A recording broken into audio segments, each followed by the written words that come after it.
I'm going to do a video that's way outside my comfort zone for multiple reasons. First of all, I almost never do videos where people might see me, and I am right by a road.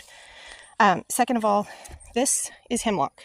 And I wanted to stop and give this video because we had a little discussion about this on Facebook the other day, and a lot of people said it was hard to tell the difference.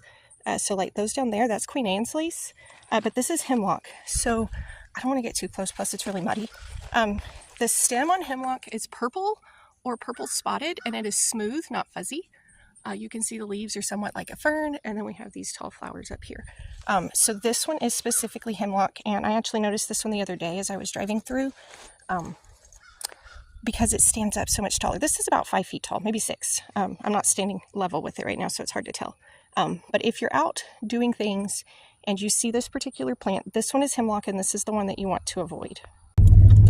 All right, I was making the dog mad where I was stopped, so I'm going to move on. I was hoping to be able to find a big stick and be able to knock that down so it wouldn't go to seed, but I didn't locate that. So that one's actually fairly close to our house, and normally what you would want to do when you find that, if you find it in your fields or your flower beds or whatever, I would recommend Roundup. You don't want to try to pull it because even touching it can cause skin irritation, so you want to avoid that. And then you also, you don't want to burn it or anything like that.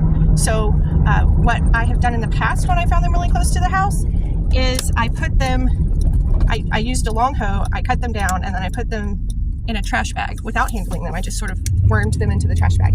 But you don't really want to handle them because of the skin irritation issue. But I just wanted to stop and show everybody what that looks like, because there was some discussion the other day about them possibly being hard to identify, and I thought that was a good example of what they actually look like.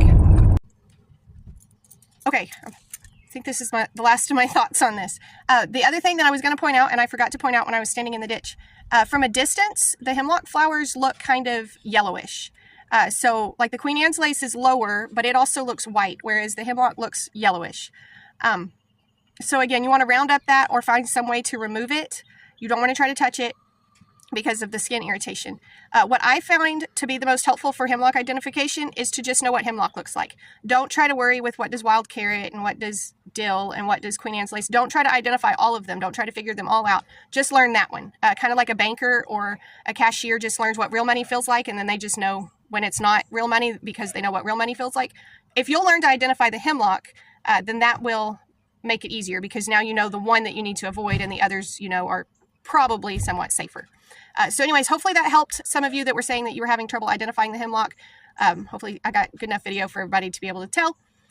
Anyways, that's all I have today.